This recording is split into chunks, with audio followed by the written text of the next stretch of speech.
레위기서 전체 27장 중에서 초반부 3분의 1에 해당되는 1장부터 제사장이 세워지는 9장까지는 여러분이 읽어보셨겠지만 거의 숯불갈비집 분위기입니다. 그것도 아주 장사가 잘 되는 숯불갈비집. 흠없는 1등급 한우는 아니고 흠없는 1등급 이스라엘의 소, 염소, 양, 산비둘기, 집비둘기, 이런 흠없다고 하는 하나님이 인정해 주시는 짐승들을 하나님께 제물로 드리기 위해서 살아있는 짐승을 산채로 잡아 죽이는 이야기들로 꽉 들어차 있습니다. 여러분 한번 상상해 보세요. 살아있는 짐승을 잡아 죽인다. 조선시대는 이런 사람들을 백정이라고 했어요. 사람 취급을 안 했죠. 우리가 그 사람들이 잡아준 걸 맛있게 먹어요. 요즘 제일 장사 잘 되는 쪽이 육식을 많이 하니까 정육적 사장님들 장사 잘 돼요. 여기는 그런 말 할 수도 없잖아요. 살아있는 짐승들을 잡아 죽일 때 고통으로 울부짖는 그들의 소리, 눈빛, 그리고 피비린내 나는 분위기를 여러분 한번 상상해 보세요. 왜 거룩하신 하나님, 생명의 하나님이 그런 피비린내 나는 이야기를 이 레위기서에다가, 그것도 세상이라고 하는 애굽에서 탈출을 시켜가지고 이런 이야기들을 가르쳐 있는 거죠. 그것뿐입니까? 예리한 칼로 그 죽여놓은 짐승의 배를 갈라가지고 짐승의 내장과 기름을 다 긁어냅니다. 그리고 뼈마디, 관절, 골수의 결을 따라서 찔러 쪼개어서 각을 떠야 됩니다. 그 다음에는 가죽을 쫙 벗겨내야 합니다. 2절과 6절의 말씀을 보면 이 피 흘려 죽이고 각을 뜨고 가죽을 벗겨내는 이 모든 일들을 제사장이 합니까? 누가 합니까? 예? 제사장이요? 만약 여러분 제사장이 하는 걸로 알고 있다면 완전히 여러분 착각한 겁니다. 성경을 다시 보십시오. 자기 죄의 문제, 인생의 문제, 우리도 마찬가지예요. 예배로 나올 때, 하나님으로 나올 때 자기 죄의 문제, 자기 인생의 고민과 고통과 문제를 해결하기 위해서 하나님 앞에 나오는 우리들 예배자 자신이 자기가 하는 일입니다. 제사장은 뭐 하느냐? 다만 예배자들이 다 죽이고 피를 받아놓고 각을 떠놓은 제물, 그 피를 받아가지고 번제단 사방에다가 뿌리는 겁니다. 이때 제사장은 누굽니까? 바로 예수 그리스도를 말하는 거예요. 우리가 예수 그리스도에게 나아갑니다. 그러면 그 피를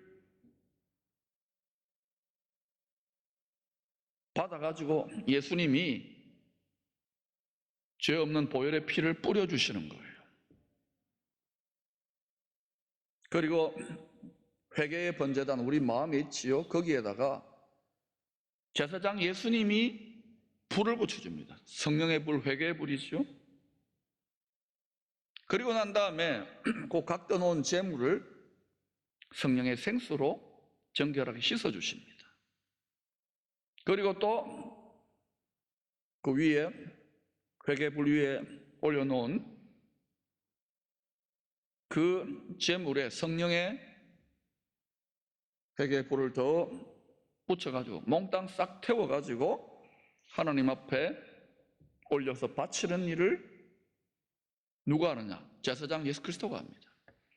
근데 이제 그거를 기능적으로 구분해야 되기 때문에 지금 신약 시대는 여러분이 예배자라면, 저도 예배자지만 우리 여러분이 지금 제 말을 듣고 있는 이 사람을 예수님이 아니지만 사람 제사장 역할을 하라고 지금 맡겨놓은 거예요. 마음에 들든 안 들든. 아멘? 이게 우리 종교개혁적인 교회 전통이고, 이게 마음에 안 들면 소그룹 공동체로 서로 형제 간에 교제를 할 수도 있고 선교단체도 있습니다. 모든 시스템에는 장단점이 있어요. 그런데 중요한 것은 어떤 신앙생활을 하든지 간에, 어떤 신앙생활에 대한 마음을 갖고 있든지 간에, 자기 죄와 인생의 문제는 누가 자기 죄를 죽이고 각을 떠서 예수 그리스도 앞에, 하나님 앞에 내어놓는 것입니까? 우리 자신이 하는 겁니다. 오늘 여러분 여기 나오는데, 오늘 우리가 월급 주는 목사, 네 제사장 노릇으로 세련되게 한번 설교하고 그럴듯한 말을 해가지고 내 죄를 죽여보고 내 인생의 문제를 해결해보라, 그게 아닙니다. 여러분이 다 사실은 하셔야 되는 거예요. 그러면 여기에서 어떤 칼로 해야 되느냐? 육신의 물질의 칼이 아닙니다. 여기서 말이 나가지만 여기에 칼이 나간다고, 입에서 칼이 나간다고 생각하시면, 성령의 검이 나간다고 생각하면 권위는 하나님 말씀에 있어요. 그거를 하나님의 말로 받아들여 가지고 여러분이 자기 마음속에 육체의 정욕에 있는 각을 떠야 되는 거예요. 그렇게 예배드리고 나아가면 완전히 달라져요. 근데 이거를 30년, 40년, 100년을 하더라도 아유 저 인간 마음에 안 든다, 예수님이 와도 그분은 은혜 못 받아요. 그래서 좋은 마음밭은 뭐냐? 누구를 세워놔도 저도 그 마음으로 예배드려요.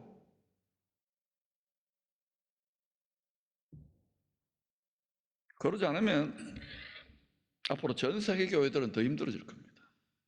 그러나 분명히 주님이 시대적으로 들어 쓰시는 피난처 같은 교회들이 나타날 것입니다. 군대와 같은 교회들이 일어날 것입니다.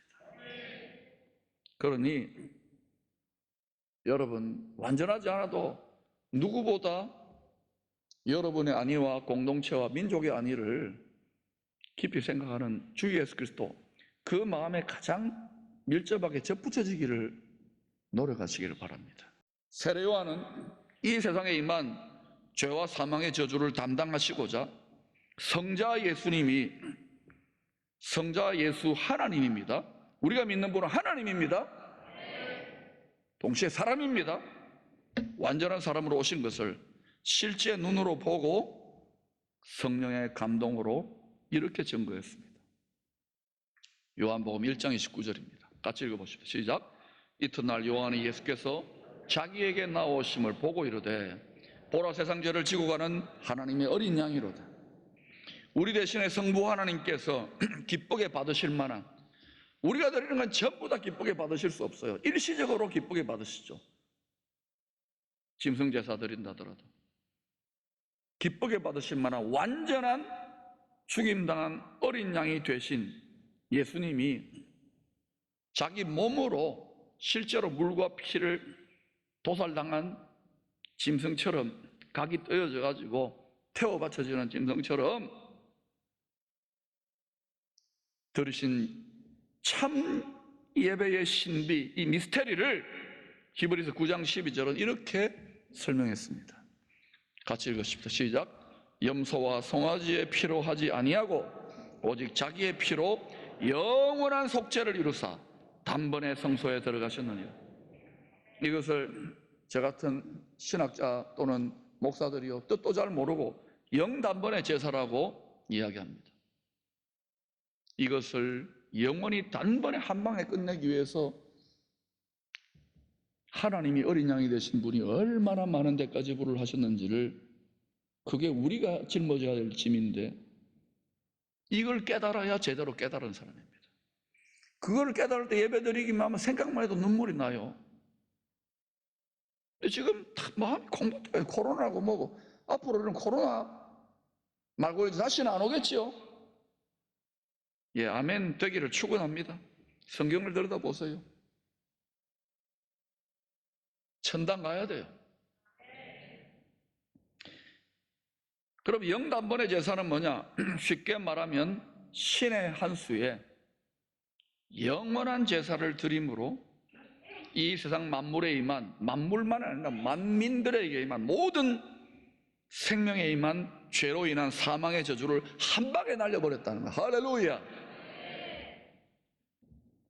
그래서 십자가에 피 흘려 죽임당하신, 대신 죽으신 어린 양 예수를 믿는 사람들은 누구든지, 그 인간이 살인자든 창녀든 가난뱅이는 누구든지 죄와 사망의 저주에서 해방된 죄 없는 의인이라고 가장 높은 하늘 보좌에 좌정하신 최고재판장 하나님 아버지께서 무죄, 의롭다, 석방이다, 사형 아니다 선고 내리셨어요. 이것을 믿고 깨닫고 항상 기뻐하며 살아가야 되는데 그게 힘들지요. 알아요. 그 위의 방식으로 살아야 되는 거예요. 날마다 위를 바라보고 그래서 지금 더 힘드니까 세상이. 그래서 몸만 여기 출장 와 있다. 이방인과 나그네처럼, 고아처럼, 과부처럼, 그리고 잠깐 몸만 여기 출장 와 있는 그런 외국인처럼 생각하되 모든 것은 내 본향, 하늘 고향인 하나님 보좌에 내 마음의 플러그를 꽂아 놓으라는 거예요. 그러면 어떻게 되느냐? 허황되게 위에서 막 이렇게 헛소리 하느냐? 그렇지 않습니다. 그때부터 이 험악한 세상을 이기는 능력이 지혜로, 성품으로, 권능으로, 도우심으로, 공급으로 나타나실 줄로 믿습니다.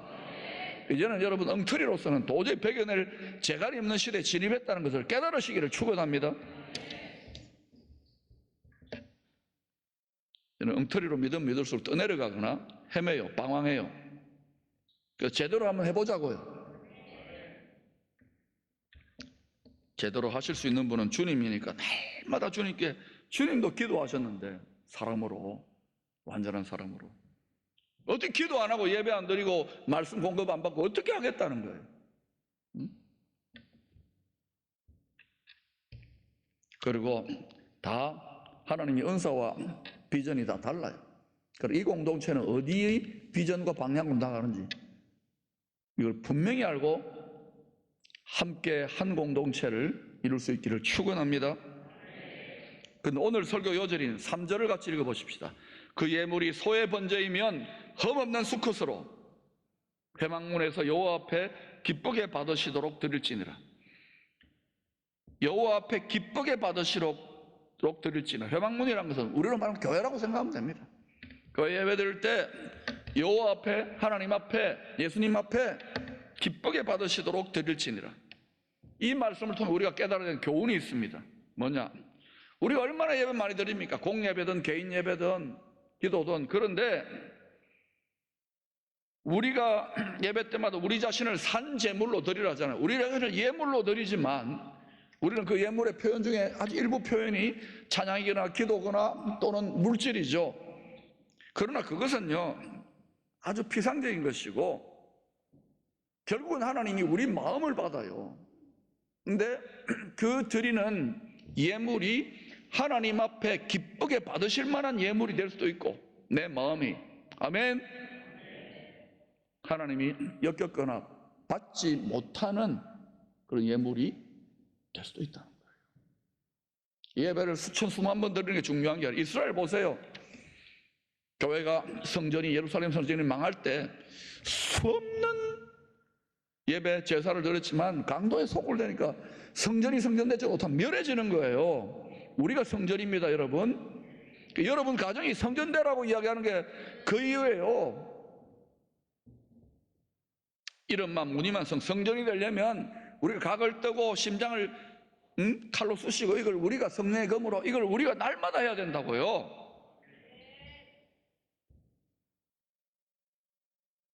그 대표적인 예가 뭐냐? 뭐 그럴까? 예배 드리면 내 마음대로 다 받으시지. 아니에요. 창세기 4장에 죄범한 아담과 하와 사이에 태어난 두 예배자가 태어났어요. 가인과 아벨 이야기입니다. 죄인인데 태어났는데 온 인류가 쫙 어때요? 두 예배자로 서게 됩니다. 하나님을 안 믿어 나는 무신론자라도 그 사람은 무신을 예배드려요. 자기를 예배드려요. 내 주먹을 예배드려요. 정욕을 예배드려요. 그러나 참 예배자, 아벨의 반열에서는 참 예배자는 많지 않아요, 여러분. 창세기 4장 4절 5절은 이 두 예배자가 하나님께 드린 예물을 받으신 후에 하나님이 그 예배를 예물을 받으신 후에 하나님의 평가가 나옵니다. 누구의 평가라고요? 네, 같이 읽어봅시다. 시작. 아벨은 자기도 양의 첫 새끼와 그 기름으로 드렸더니 여호와께서 아벨과 그의 제물은 받으셨으나 가인과 그의 제물은 받지 아니하신지라. 가인이 몹시 분하여 안색이 변하니. 여러분, 가인이 아담과 하와도 에덴 동산에서 죄 지었을 때 하나님이 어때요? 똑같은 방식으로 네 양 잡아가지고, 양인지 손자한테 잡아가지고 네 나무 치마 말고 네 부끄러운 거 수치를 덮으라고 그래서 했을 때 영원한 멜기세덱의 반차를 나는 예수 그리스도가 그 제사장이시죠. 그분이 그거를 입혀가지고 다 입힌 다음에 그 수치와 부끄러움을 피 옷을 입혀가지고 내쫓았잖아요.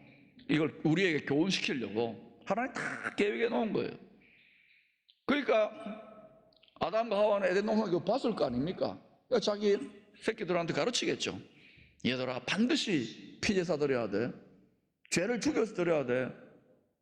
그래야 하나님이 기쁘게 받아. 그래야 부끄러움 수치를 가려. 근데 여러분, 가인과 아벨을 보세요. 아니, 가인도 땅의 소산물로 열심히 해가지고 드렸지만 자기 죄를 죽이지 않고 그냥 드린 거예요. 그래 하나님 받을 수가 없는, 역겹다는 거예요. 이건 가증한 거라는 거예요. 근데 아벨은 아버지가 시킨 대로 자기 죄를 어린 양에게 자기도 전가시킨 다음에 각을 뜨고 해가지고 하나님 앞에 제물을 드린 거예요. 자기 죄를 죽여서 드렸다는 거예요. 하나님이 받으시죠. 그냥 받았겠어. 기쁘게 받은 거예요. 그리고 이 이후로 모든 인류들은 이렇게 예배드려야 된다라고 표준을 정했는데 어떤 일이 납니까? 결국은 거짓 예배자, 하나님이 받으실 수 없는 엉터리 예배를 드린, 자기 죄가 드글드글, 자기 욕심이 드글드글 살아있는 가인이 어때요? 이 참 예배자, 자기 죄를 죽여서 깨끗한 마음으로 드린 아벨을 때려 죽여서 피 흘려버리는 거예요. 그 아벨의 피가 미끄럼이 돼요. 하나님 나라에. 아멘. 순교를 한 것이죠. 최초의 순교자네요. 결국 무슨 말이냐? 거짓 예배자는 참 예배자를 시기 질투하게 되어 있습니다. 그리고 죽이고 싶은 마음이 일어나요. 이거는요, 좁게는 교회 안이고, 좁게는 가정이고, 좁게는 내 마음이고, 넓게는 교회 바깥에 있는 것까지 다 포함하는 거예요. 온 세상이 그래요. 가인과 아벨의 두 예배자 사이에 서 있습니다. 여러분, 참 예배자일 수 있기를 축원합니다. 우리에게 다른 그리스도는 없어요. 오직 주 예수 그리스도 메시아, 그분의 피 흘림에 접붙여져서 우리의 죄를 각을 뜨고 피 흘려 주님 앞에 드려야, 하나님 앞에 드려야 받으실 만한 제물이 되는 줄로 믿습니다. 그때 진짜 이 민족이 개천, 둘째 하늘이라 셋째 하늘이 열리는 개천절이 되는 거예요. 그래서 모든 문제는 모든 인류와 인간과 개인과 모든 만물과 만민의 만유의 생사화복은 참 예배에 있는 거예요.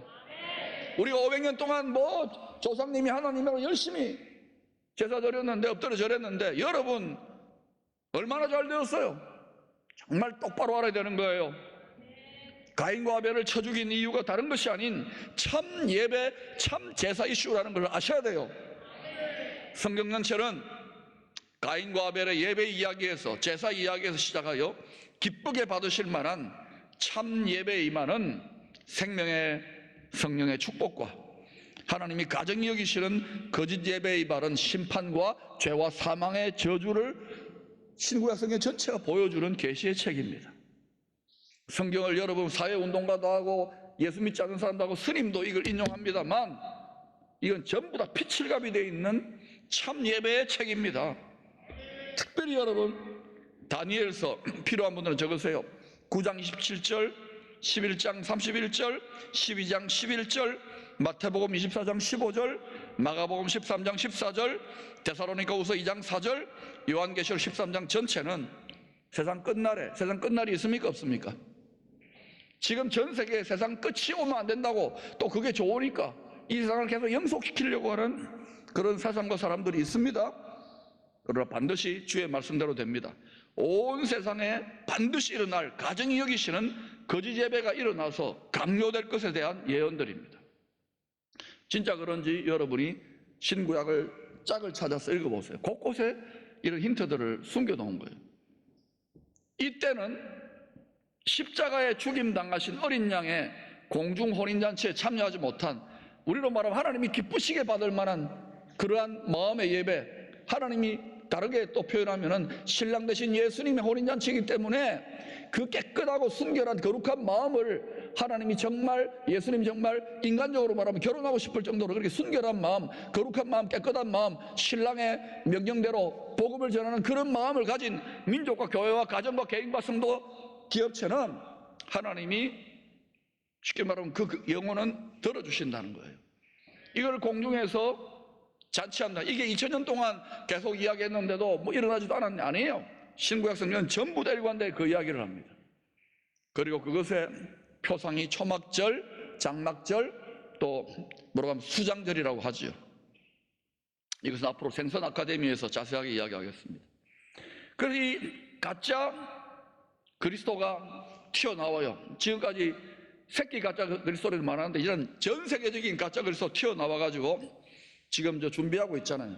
거기에 앉아가지고 그때 땅에 남아있는 성도들, 다시 말하면 평소에 하나님 기뻐 받으실 만한 죄 처리하며 주님, 신랑 주님이 결혼할 하고 싶을 만큼 아름답고 순결한 그런 마음으로 신앙생활 하지 못한, 쉽게 말하면 어리석은 기름 준비하지 못한 어리석고 미련한 다섯 처녀처럼 땅에 남아 있으면은 성도들이 어떻게 됩니까?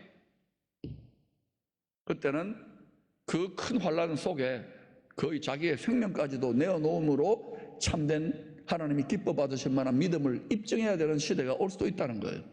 물론 그것이 100년이나 1000년 뒤에 일어날 수도 있습니다만, 우리 당대나 우리 자손의 때나 우리의 손주의 때나 우리 정손주의 때나 고손주의 때 일어날 수도 있을 거 아닙니까? 예수님이 오시고 시작된 거예요.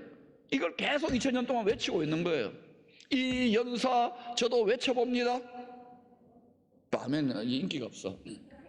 작년도부터 지금 전 세계가 지금 그렇게 돌아가잖아요. 마스크 끼고 앉아 있잖아요. 그런데도 여러분 계속해서 지금 때를 제대로 분별 못한다면 되겠습니까? 왜 이렇게 불타는 마음으로 외쳐야 되는지를 이해하시기를 축원합니다. 이것이 여러분 가정과 안위와 민족, 개인, 자녀, 손주들에게 다 직결되기 때문에 그래요. 그러니 평소에 자기 육체의 뼈마디, 관절, 골수에 깊이 뿌리 내린 정욕에 쓴 뿌리를 날마다 부지런히 진리의 말씀, 성령의 칼로 찔러 죽여서 뽑아내는 지혜로운 성도들이 되어야 하겠습니다. 하나님께서 기쁘게 받으시는 이런 참 예배를 드리는 성도들과 그들의 가정과 공동체와 도시와 민족은 반드시 하나님께서 어떤 상황 속에서도 가나안 땅에 안식의 축복을 이 현세에서 주시고, 아멘. 근데 여러분 놀라운 사실은요, 이게 땅의 논리만이 아니라 창세전에, 따라합시다. 창세전에, 영세전에, 만세전에 감추어져 있다가, 하나님 아버지 품속에 감추어져 있다가 2000년 전에 십자가에 완전한 하나님이신 성자 하나님 예수님이 2000년 전에 완전한 사람으로 6월절 어린 양으로 십자가에 매달려 가지고 피 흘려 찢겨 심장까지도 다 터져 가지고 도살당하여서 온 만물과 만유와 만민에게 임한 죄와 사망의 저주를 이기는 참 예배의 복된 신비를 우리에게 계시해 주신 거예요. 우리가 이것을 믿게 되었다. 이거는 그냥 예상일, 우연히 그냥 믿어서 그냥 가족들 등산에 여기 온 게 아닙니다. 이것을 깨달으면 깨달을수록 웬 은혜인가. 그리고 이 예수 그리스도 안에 있는 예배의 신비, 복된 천국 복음의 신비를 여러분이 체험해야 돼요. 뼈마디 관절 골수까지 세포 하나하나 누리고 맛보아야 돼요. 이게 능력이에요. 그러면 여러분 가만히 있을 수 없습니다. 전파할 수밖에 없어요. 목에 칼이 들어도 외칠 수밖에 없어요. 그런데 오늘 많은 종들과 많은 일꾼들이 있지만도 이런 마음이 없어요. 온전한 사랑도 그렇지만 온전한 믿음의 의지도 꺾여버리고 세상이 두려워가지고, 그리고 더 중요한 것은 이 시대를 능히 감당할 수 온전한 지식과 지혜와 계시와 총명의 여호와를 경유하는 지식과 지혜가 나타나야 될 줄로 믿습니다.